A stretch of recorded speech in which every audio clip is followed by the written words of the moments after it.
Der Frankreich-Block ist immer noch im Atelier von Michel Sicard. Les livres d'artistes comptent beaucoup pour toi. Ce sont des œuvres d'art à plusieurs pages qui transportent des mots, des phrases, mais aussi des signes. Et pour reprendre un des mots que tu as utilisé, il y a un flottement qui va du signe au mot.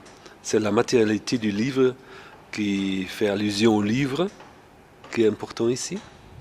Le livre, c'est effectivement une grande préoccupation pour moi.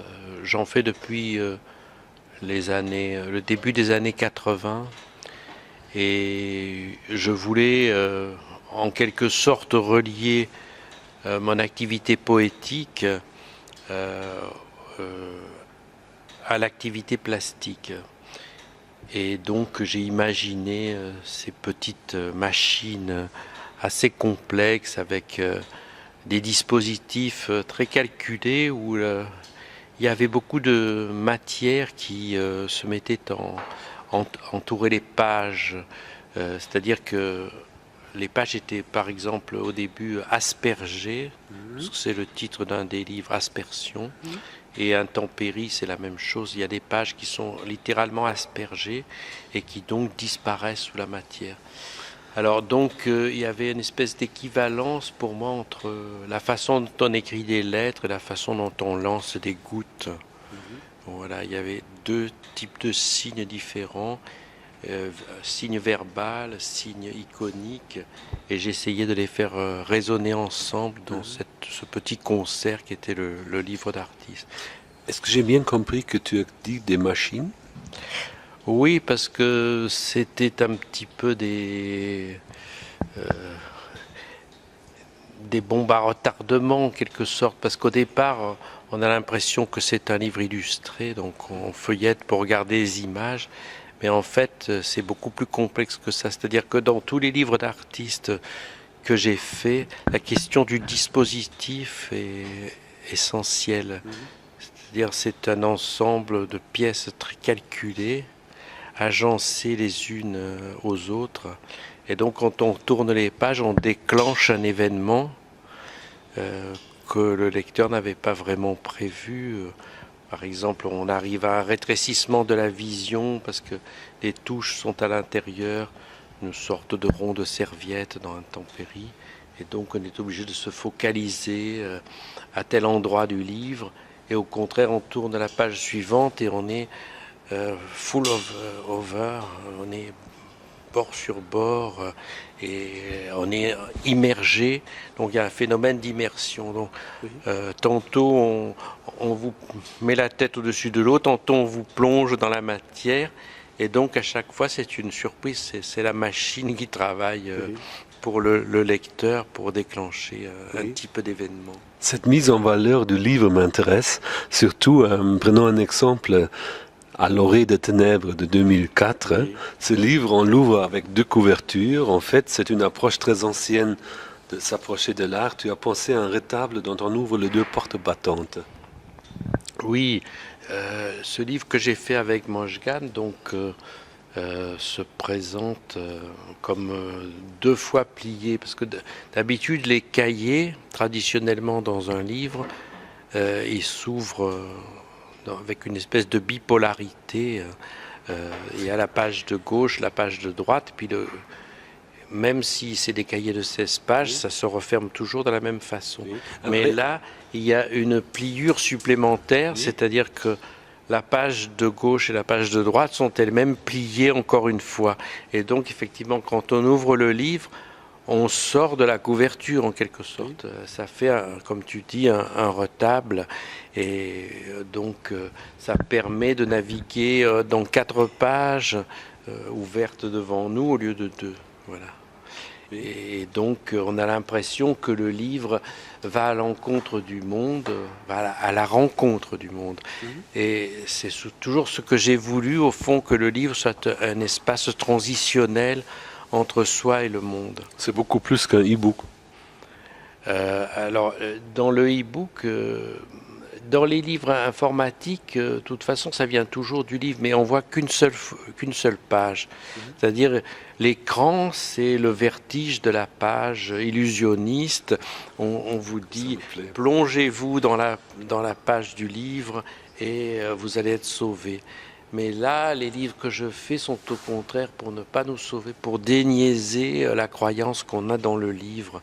Ce sont des livres très, très pervers, très laïques et même un peu sataniques, hein, où justement la parole d'enchantement du livre est tout à fait déniaisée et où on sort du livre pour aller vers le monde.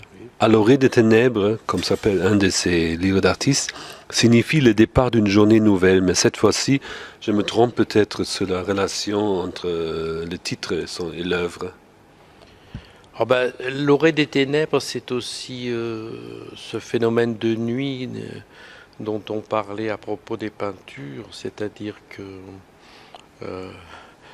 le livre essaie d'approcher par toutes sortes de signes à l'intérieur ou de paroles un monde très obscur où le langage n'a peut-être pas tout à fait son mot à dire, c'est-à-dire on est comme ça dans un monde d'infrasignes et dans un monde peut-être aussi de silence où le langage un petit peu s'arrête et où l'image s'arrête aussi.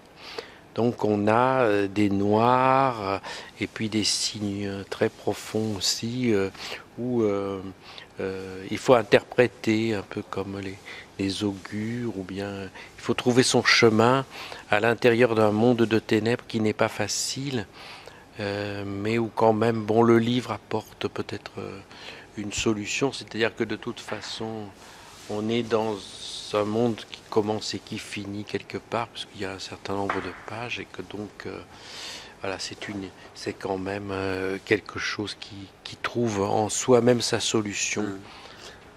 Tes livres d'artistes offrent une grande variété. Rien ne rassemble à l'autre à tous les égards. Et pourtant, tous ont une sorte de dénominateur commun, n'est-ce pas? Oui, alors ça, c'est la particularité de mes livres d'artistes, c'est que ils ne fonctionnent pas par série. Autant j'aime la question de la série dans la peinture, autant ils sont tous de formes différentes parce que à chaque fois j'ai essayé de trouver une solution, une formule différente pour chaque livre. Donc pour ça c'est des œuvres à part entière, c'est des découvertes à chaque fois. Je pourrais sur la même formule en faire plusieurs, mais je ne le fais pas. Alors qu'il y a d'autres fabricants de livres d'artistes, je pense par exemple à Bertrand Dorny, qui a fait 100 fois le même livre avec des collages, une structure en accordéon, donc c'est toujours la même formule. Et là, chez moi, c'est différent, c'est-à-dire que parfois c'est des cahiers très grands, parfois c'est des minuscules très petits, parfois c'est investi jusque sur la couverture, parfois les pages se déplient. Mais ces différences font partie de la conception de ces livres d'artistes, Oui, n'est-ce pas? c'est-à-dire que chaque fois, évidemment, c'est une création, c'est un projet au fond. Le livre d'artiste fonctionne beaucoup sur le projet, c'est-à-dire que je choisis le papier, les ingrédients, la façon dont l'écriture va se déposer à l'intérieur, etc. Donc c'est une concertation. Et d'abord c'est une concertation à deux parce que là je l'ai fait avec Moshgan.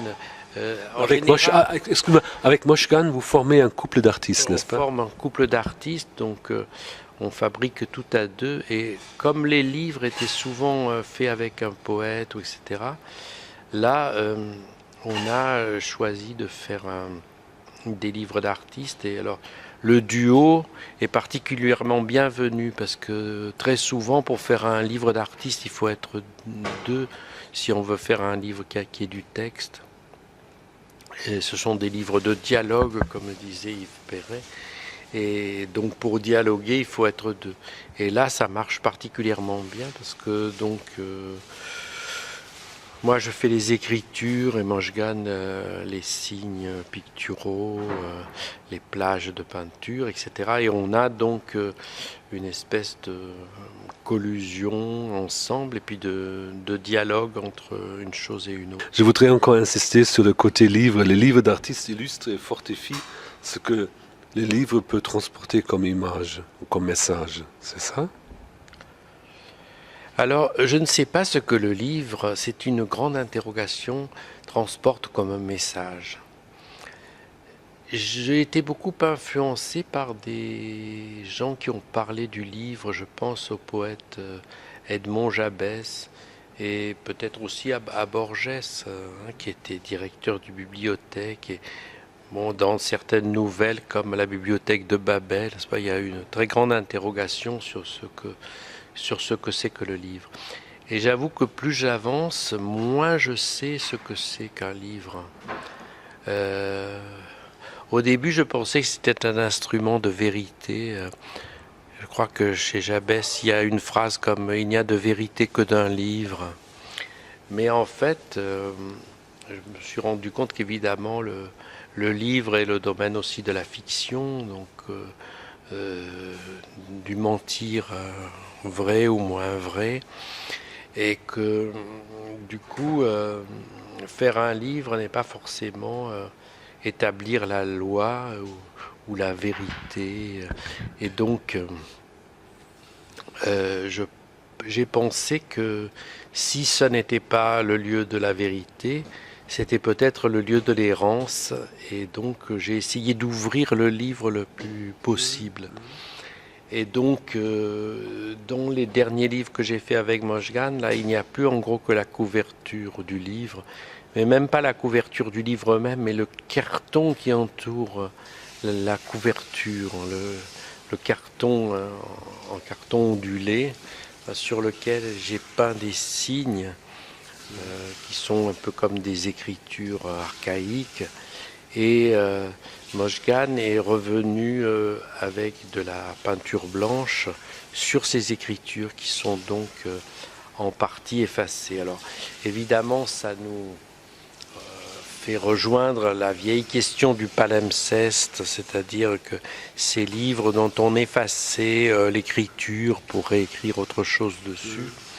Et je crois que dans l'écriture, il y a un perpétuel effacement et donc il y a une question de trace et une question de perte de la trace. De toute façon, la trace, c'est aussi fragile et donc elle est sans cesse menacée. Les traces s'effacent et les livres aussi s'effacent et il ne reste parfois que les contours d'un livre. Et donc quand même ces maigres limites sont aussi un travail de civilisation, c'est-à-dire que on essaie de garder un certain nombre d'archives ainsi à l'intérieur d'un carcan que représente le livre, mais qui est aussi une façon de survivre. Donc ces livres sont un peu des livres où la question de la menace, la question de la survie ou même de la non-survie, de la perte totale est constamment posée. C'est-à-dire que les cultures, les civilisations et tout ce qui s'est passé de façon générale, les aventures de nos vies s'effacent. Le livre essaie un moment de les retenir, mais en même temps, ils sont des machines à oublier. Et donc, c'est un peu cette histoire du livre comme ça, nostalgique, un peu dérisoire que j'essaie de retracer, parce qu'au fond, le livre n'empêche pas le travail du temps et de l'effacement. Et c'est donc cet aspect-là du livre, après le livre, et donc c'est pour ça qu'on peut parler aussi de la comparaison avec l'e-book, mais l'e-book fait apparaître des signes, etc. Mais en même temps, dès qu'ils sont lus, ils sont effacés. Qu'est-ce qu'on retient au fond d'un livre une fois qu'on l'a lu? Peu de choses. Personne est souvent capable de citer une seule phrase après avoir lu un livre. Donc il y a un gigantesque jeu de massacre lorsqu'on essaie de courir après un livre. Et c'est l'histoire de cet effacement que j'ai voulu transcrire. Parfois on se rappelle l'incipit et parfois même pas. Ou le dernier mot, ainsi mourut Salammbô pour avoir touché au manteau de Tanit. Mais parfois on ne se souvient de rien de précis. Donc le livre reste dans une nébuleuse, dans une espèce d'aura de quelque chose qui a été sacralisé peut-être au moment où on l'a lu, qui a fait une certaine impression mais qui s'efface. Donc c'est cette espèce de livre amnésique que j'ai essayé de rendre avec Mojgan dans les derniers travaux. Alors peut-être on fera une exposition de ce que j'appelle encore des livres d'artistes, mais où il n'y a que des couvertures au fond avec un grimoire indéchiffrable, parce que on ne peut même pas dire dans quel alphabet ces signes ont été tracés. Je les trace à la main, alors peut-être c'est simplement la pulsion d'écrire, et ça rejoint une de mes premières impressions d'enfant. Lorsque j'ai appris à écrire, ma mère m'a mis un cahier, et je voyais qu'il y avait des lignes d'écriture, alors avec un stylo à billes, je me suis mis à tracer des signes un peu ça ressemble à la fameuse scène de l'écriture que Lévi-Strauss a commentée là, dans son livre Triste Tropique, mais c'était ça. Donc je faisais des lignes d'écriture sans trop savoir ce que j'écrivais, simplement parce que je pensais qu'il fallait tracer quelque chose. Et donc c'est ces traces incertaines qui sont là sur la peau des livres, et on aimerait pouvoir les montrer comme ça, faire une de ces salles de livres traces un peu indéchiffrables, mais dont on sent vraiment le danger, la question de l'apocalypse qui plane. Je voudrais encore prendre un autre exemple. Avec l'appel de nuages technique mixte en 2006, tu dissous les mots, l'écriture s'entremêle avec le support et avec le frottement du papier. La forme d'un livre exerce donc aussi une influence sur son contenu.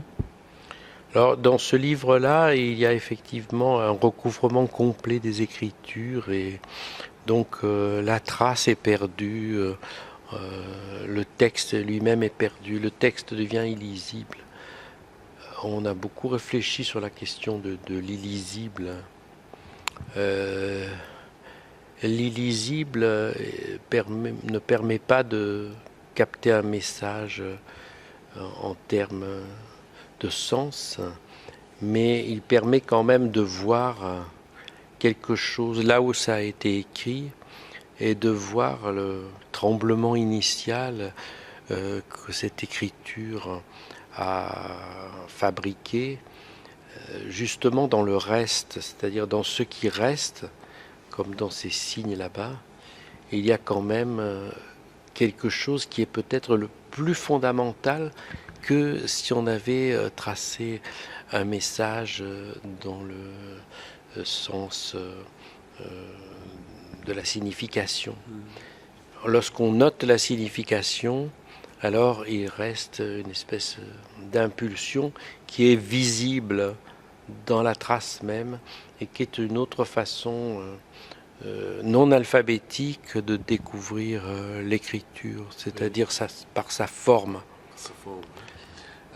Avec la langue des astres en 2004, tu reviens au mot, je cite, plus dur, multiple, attends, instance, instant, et on y lit des mots apparemment non pas choisis au hasard. C'est voulu?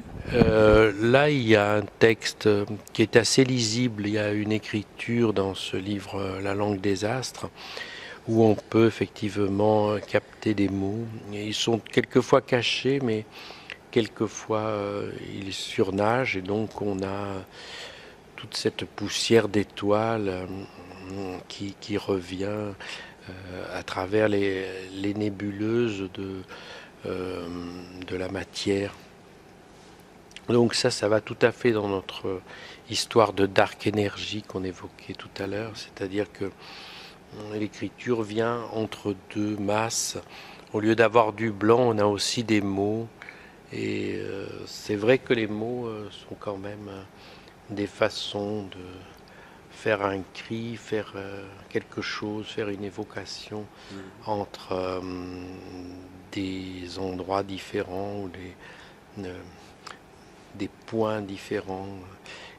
Et donc, voilà, cette poésie surgit parce que elle vient peut-être d'un mot. Au fond, la poésie française, comme celle d'autres langues européennes, elle a beaucoup trop de syntaxe. Et ce qui fait la poésie, je crois, c'est quand on arrive à faire surgir un mot contre une réalité, un objet ou quelque chose, ou bien dans un vide.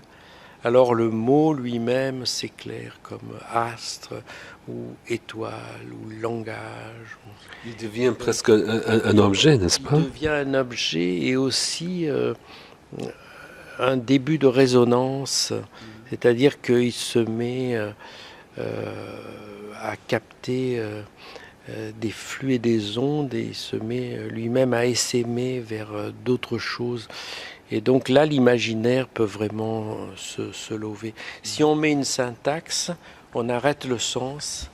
Et si l'on met au contraire des mots épars, comme c'est le cas dans ce livre, à ce moment-là, la poésie jaillit. C'est pourquoi ça rejoint aussi certaines choses orientales.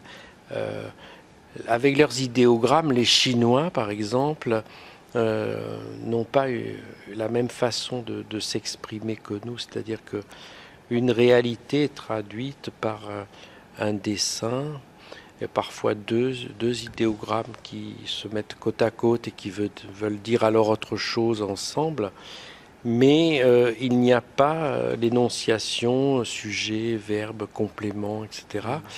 Il y a des réalités qui se mettent à jouer comme des astres qui gravitent, et donc c'est beaucoup plus poétique, c'est-à-dire que cette poésie déliée des lignes que fournit la syntaxe, des chaînes de la syntaxe, peut faire toutes sortes de rencontres. Les mots peuvent adhérer les uns aux autres ou bien se séparer ou se rejoindre, et donc on est toujours dans un espace de rencontre assez inattendu et qui produit du haïku, etc. Voilà, et donc on a un espace naturel de genèse du haïku, de création poétique. Sur un site, il y a des photos d'autres objets, une petite valise, des fleurs, une plume. Ces objets désignent-ils ou visent-ils une signification élargie du livre, beaucoup plus qu'une version multimédia? Là, c'est multimédia au sens où il y a plusieurs types d'objets. Il s'agit du livre qui s'appelle Poésie de voyage. Et donc, il y a effectivement une petite valise qui permet de transporter une plume d'oie, une ardoise, et donc des instruments d'écriture et aussi des instruments d'inspiration comme qu'on ouvre comme un livre, n'est-ce pas? Alors le problème de ce livre, comme d'autres d'ailleurs, c'est que c'est ce que j'appelle des livres installations, c'est-à-dire que pour les faire fonctionner, il ne faut pas simplement les ouvrir la valise.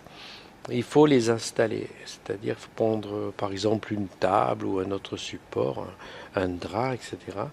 Et puis mettre la pomme de pin avec la valise à côté, l'instrument d'écriture, et les faire jouer ensemble. Donc, ces livres installations, ça nous intéresse beaucoup. Je pense qu'on en fera d'autres parce que ça permet au fond de faire jouer le livre avec des objets du monde et donc de déployer le livre vraiment dans un espace de communication qui est beaucoup plus vaste que la page. Donc on est vraiment très loin de l'e-book là, c'est-à-dire que on est dans un espace du monde courant avec des objets du monde courant, avec du texte aussi, avec parfois un livret, un mode d'emploi, enfin, etc. Et puis on est obligé d'installer, c'est-à-dire de créer un espace d'appropriation tout à fait personnel, qui est fonction aussi de la situation dans laquelle on se trouve. Si l'on veut l'installer dans une chambre d'hôtel ou dans un musée, c'est pas la même chose. Et donc on a un fonctionnement du livre qui est complètement différent, avec des occurrences et des jeux de réfraction qui sont différents. Et donc le livre acquiert une puissance supplémentaire de par la mise en situation dans l'installation. Chez moi, à la maison, je garde précieusement un livre d'artiste que tu m'as offert une fois. C'est Par-delà les nuages, que tu as conçu ensemble avec Grigory Mazourovski. Oui. Il s'agit de tes poèmes que tu as écrits entre 84 et 86 et le dessin de Mazourovski. Et François Patès a conçu la maquette. Tes poèmes et les dessins se complètent l'une et l'autre, au point que les dessins sont beaucoup plus qu'une seule illustration des poèmes. C'est voulu, n'est-ce pas? Dans ce livre-là, il y a quelque chose qui est intéressant. C'est d'abord, il s'agit de poèmes retrouvés, parce qu'on avait eu l'intention, autrefois, je crois, pendant que j'étais à la Villa Arson, de faire un livre. Et donc je lui avais envoyé des poèmes, puis le livre ne s'est pas fait, il les a retrouvés plus tard. Et il m'a dit, je vais les illustrer, donc il a fait une illustration. Alors, apparemment, ça se présente comme un livre illustré un peu plus simple que le livre Poésie de voyage que je viens de décrire. Mais en fait, compte tenu de ce temps récurrent vers le passé, c'est quand même intéressant de voir que le livre a une opacité et un éventail plus large que le livre simplement feuilletable, et que donc il fait référence à tout un espace génétique ancien. Et en plus, les poèmes que j'avais dessinés donc collent assez bien avec la technique de Mazourovski, qui il est mort maintenant, mais faisait des dessins à la plume dans une technique très pointilliste, très atomistique, c'est-à-dire que chaque trait n'est pas un trait de contour, mais au contraire un trait qui essaie de remplir une forme en l'évoquant. Et donc on a l'impression que chaque thème, par exemple la fleur, le rocher, enfin, etc., est un ensemble de points, un ensemble d'atomes qui forment une rencontre très éphémère à un certain moment. Et donc ça colle très bien avec cette idée qu'on a des nuages et des choses qui se font et se défont et disparaissent l'instant d'après par le temps. Et donc je pense que c'est un livre qui va tout à fait dans le sens